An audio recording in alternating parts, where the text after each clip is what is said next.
Hello YouTube, this is Miles here, and I'm a houseplant enthusiast from Las Vegas, Nevada, and I've been doing this since 1985. So with houseplants, I think I got a few ideas what to do to make them grow and succeed. However, there is always a plant out there that I need to learn how to take care of or give better treatment to.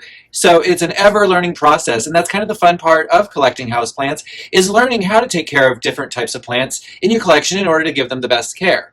So today I'm going to go through, and I'm going to take you guys with me, and show you some of my plant recent successes and failures of things that I've been doing and experimenting with and trying out to see if I could do some of the things you guys do out there. I watch so many plant YouTube videos of people doing different things to get different propagations going or to get their plants growing healthier or to get things going. And when I'm trying to learn a new plant, I'm definitely watching some of my staple people, you know, like Nick Pileggi, Summer, even Jacqueline Jungle. She's got a lot of good tips there. And I even like to listen to some of the other people that are not even really that experienced just to see what they're trying, to see what's working for them. Because sometimes if you don't know you can fail, you don't fail. Does that make sense? So when you have a little bit of experience under your belt, like myself, and you know certain things don't work, you tend to leave those things alone and focus on the things that do work for you. However, I'm a little stubborn, and every now and again, I like to go back to something that I couldn't get to work, that I had left alone for perhaps years, and see if I can get it to work now. So anyhow, let's go ahead and I'm going to grab the camera and be on the other side so that I can show you some of my failures and successes going on around here. And hopefully you guys will give me comments down below and let me know what your failures and successes are. So, and by the way, happy August. Here we are moving forward. It's August 2nd. So gee whiz, let's get this day late houseplant vlog going and I'll get right to it.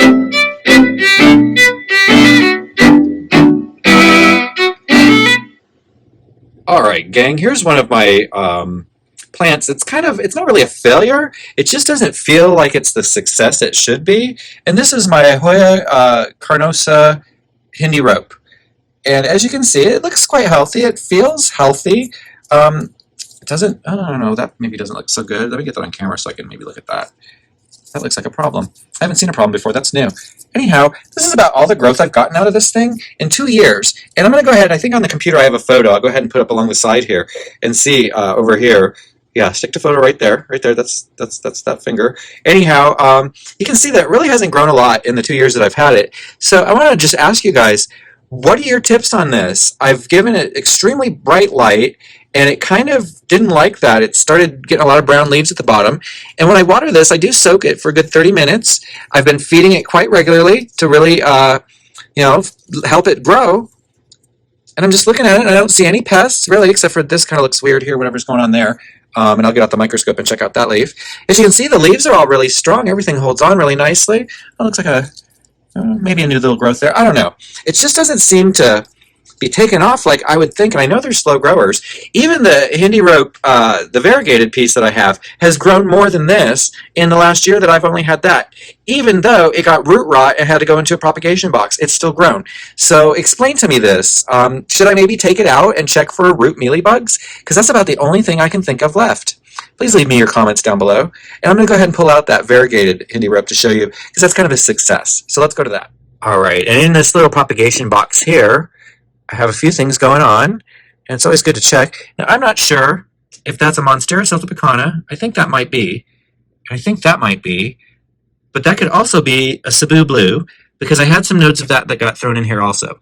So I've got a couple mystery things going on. Although I think, like I said, I think I'm pretty confident that that's a celtibacana, and I'm pretty confident that's looking like a celtibacana. So maybe that's the Cebu blue. It could be the Rio, who knows. But anyhow, here's the Carnosa that's growing for me, and this is the variegated, and it did lose a lot of leaves at the bottom there when it had dried out with the root rot. And then I put it in this propagation box, as you can see, with moss. And I'm about ready to plant it again too. I probably should do that soon. Let's take it out. See, it's got somewhat of a root structure going, but not enough roots for me to feel comfortable to quite plant it yet. And it's been in this propagation box for a little while. So we're going to go ahead and just leave that in there. While we've got that open, let's go ahead and give it a quick spray. Let's see, I got the sprayer right here. So we'll just give it a quick little, just a little spray. So that's the Hindi rope situation around here. If you guys got tips on that, should I just put it in direct sunlight? I kind of feel that it would burn if I did that, and I don't want to burn it. What should I do with that? Let me know in the comments below. All right, let's move on to the next batch of successes and failures. All right, now I don't know if you guys remember, a couple of weeks back, about a month ago, I picked up this lovely wax begonia, and I have to say it's been quite the success. The leaves, I don't know if you guys can really see that, they're really super dark, and I've got it under my Soltex Solution Grow Light. It's really thriving. As you can see, it's also giving me a lot of these cute little flowers. I mean, look at that. Who doesn't love a little flower? All right, so that's just another one of those lovely successes. Let's move on. All right, everybody, I'm over here in my little hospital area, and as you can see, I've got this Monstera celtibacana. And this is the original stem that got root rot and crashed on me. And then I chopped it back, all the rot gone, and look, it's done it again. See how it's turning yellow on me? However, at the bottom, it did that. So I don't know if I should cut this off, because there's leaves up here. Are they going to grow? Are they going to live? Gosh, it almost looks variegated. Huh. Maybe it's a virus. Maybe this is infected. Who can say what's going on there? But I'm going to let this set. I'm not going to cut it off. But gee, that Monstera celtibacana that I picked up from that nursery, this stem seems to have had so many problems. So that's the failure with Monstera celtibacana. Let's go ahead. I'm going to show you a few of my successes with that. So over here, I have my new mother plant potted up. It has 4 growth points coming out of the bottom of the pot there. And as you can see, the stems are all lovely, healthy green. It's been growing really well. The leaves have been doing really well. And it has, knock on wood, not had any more thrip problems. So let's go ahead and count that up to, I think we've got it solved. So that's one of the Monstera celtibacanas that I had propagated out of my root rotted crash and how successful it's doing. Let me show you the others. There's a couple others. All right, so here's one of the Monstera celtibacanas that I just put into a simple nursery pot. And as you can see, there's 1, 2, 3 cuttings in there. And you can see the plant has really, really taken off. It's about to become a hanging basket. These guys, they're standing up very straight right now because it's very healthy, very fed, very bright light. But as soon as it gets another leaf or two, these guys are going to flop over and it's going to make a lovely hanging basket.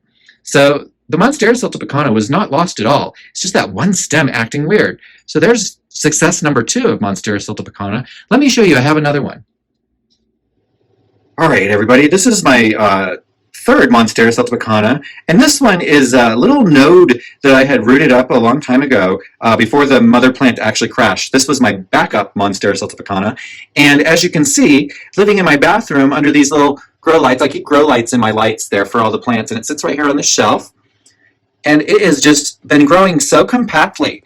The leaves are a lot smaller than the other Monstera celtibacanas I have, and I attribute that to the fact that it was a node that I put into a prop box and got to grow. So it's relatively a brand new young plant. I would say about 7 months old now. And it's just thriving. There's really no space between the nodes there because of the light it's receiving from this. And I leave this on for 12 hours a day. So it's doing really well. So that's the Monstera celtibacana. So if you're having troubles with these, I'd say get it out of the media that it came in and put it in some new media that's more for aeroids, something that's lighter and better draining. All right, let's see if there's anything else I want to show today. Otherwise, we're going to wrap this up. Hey, real quick, guys. I just wanted to bring you over here and show you this Oxalis that I had trimmed back a few weeks ago. I don't know if you guys remember, I showed you I cut off all the kind of sickly-looking bits of it, and it's absolutely grown back stunning. Look at those leaves. Look how beautiful that is. Even this one's come out kind of brown, which is kind of cool. But I'm really getting that definition of purple in the center, which is so beautiful. Look at that. It's just really putting off a display for me. You can see over here that the green Oxalis is also coming in really nicely. So I have to say, if you guys really want to spruce up your Oxalis, just simply go in there and trim it, because honestly, it can take a trim. If anything, I think it likes it. I think it almost needs it. And while I'm standing here, I'm just going to say that this is my Raphidophora decursiva. And as you can see, it just gave me a new leaf, which is looking beautiful. But this runner, I just do not know where to go with this runner. So what I think I'm going to do is I'm going to go ahead and come back up here, and I'm going to chop it and prop it. And I think I'm going to make a few Monstera decursivas. It's just getting out of control, I tell you. So let's go ahead and set the camera down and wrap this video up, and I'm going to go ahead and chop that up. All right, guys. Hey, I think that's all we're going to record for today in this vlog. I just want to kind of show you some of the things that I've kind of had trouble with, but then again, had success with. So if you got that plant that's giving you trouble, just keep trying. Cut it, propagate it, and see if you can't get it into a better media. 9 times out of 10, I think a lot of the nurseries that mass produce these plants that we get just kind of have a general purpose media for everything. And as we all know, these plants, every single one of them have special needs. They're all my special needs children. And each one of them is going to need something different in their potting medium. They're going to need better drainage, or they're going to need to be able to hold on to water better. whatever that is, I think it's better if you do it. And I don't necessarily recommend bringing home a plant and immediately repotting it and taking and stripping out its dirt. That's not what I'm saying here. What I am saying is that if a plant's not doing well for you in the media it came in after about 4 weeks, then you might want to consider a few things. You might want to either propagate the plant and take those propagations and put them into something better so that you can have a saved secondary plant. In doing that, you could also then uppot and repot the whole plant. You could cut the whole plant up into propagations and start it over from scratch. So there are options that you can take that'll sometimes give you a second chance with a plant that actually might surprise you. I know that Monstera celtibacana certainly gave me, I'm not going to say a headache, but a lot of stress for a few weeks when it crashed, because I just one day looked over and I saw 14 yellow leaves on it and it looked naked.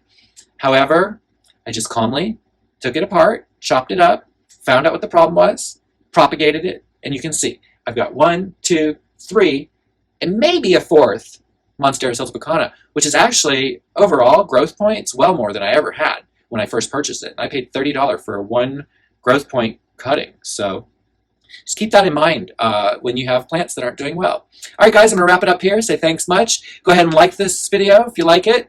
Let me know in the comments below what your thoughts are and what we talked about here today. And if you haven't already, please subscribe to the channel. I'm going to be posting Plant of the Week on Friday. Look for it. I'm not sure which plant it might be, but look forward to it. Thanks, guys. Take care. Bye.